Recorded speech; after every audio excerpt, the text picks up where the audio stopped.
Caroline Alon, voilà, je tenais à vous présenter le dernier ouvrage récemment sorti, Les Surfeurs du Temps, un programme absolument magnifique qui nous invite à dépasser toutes les limitations de notre quotidien et au-delà, et d'aller nous promener sur des ondes absolument infranchissables, inarrêtables, des ondes qui, à partir du moment où on les parcourt, ne nous arrêtent plus, celles du temps. Alors, il s'agit de Ève qui est désespérée de ne pas, autant le faire comme ça, de ne pas avoir mangé du fruit de l'arbre de vie dans le jardin du paradis, et alors, parce que ce fruit de l'arbre de vie conférait l'immortalité. Et à partir de là, elle erre dans les différents espaces-temps à la recherche d'une nouvelle fenêtre d'opportunité, ce qui va nous amener à nous promener un peu dans les méandres de l'histoire humaine, toujours à la recherche de ce petit point, de cette petite fenêtre, de cette lucarne minuscule qui va changer à la fois son destin et celui de l'humanité. Vous avez tous compris que Ève, c'est l'âme humaine en quête du dépassement de soi-même et que donc il s'agit de l'histoire de chacun d'entre nous et de la transcendance que chacun a en soi, éveillé ou non, et qui a pour objectif ultime, bien entendu, le dépassement de la clé de l'enfermement de l'âme humaine justement de l'enfermement dans un temps apparent qui est celui de la mort, et la transcendance étant celui de l'immortalité. Ce livre, c'est toute une histoire parce que j'avais reçu l'ordre de l'écrire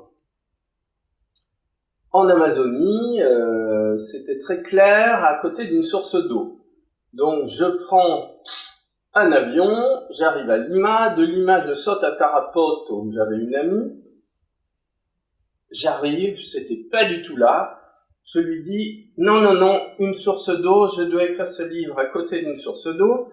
Elle me dit il y a un lac à 2 ou 3 heures d'ici, on y va, on prend la voiture ou le bus, je sais plus, on arrive au lac.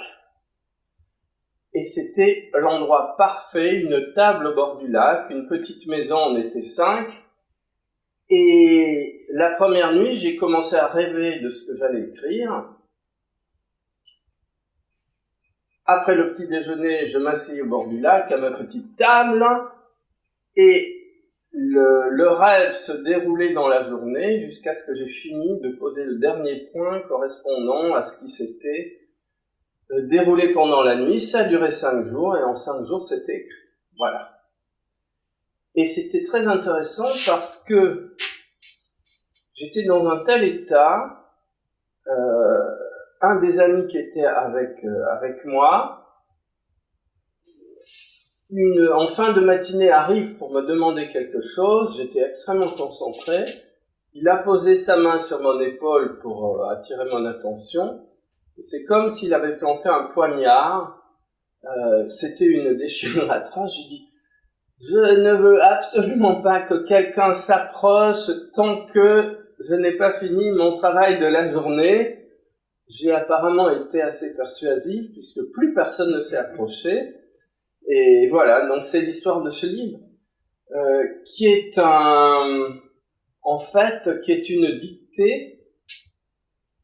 une dictée sur l'archétype à la fois du cheminement de l'âme humaine et puis de ce que nous faisons à notre époque, qu'est-ce qui nous a conduit jusqu'ici et quelles sont les solutions qui pourraient résulter de la situation actuelle. Voilà, un petit résumé de la situation. Les surfeurs du temps, édition Au Pays Rêvé.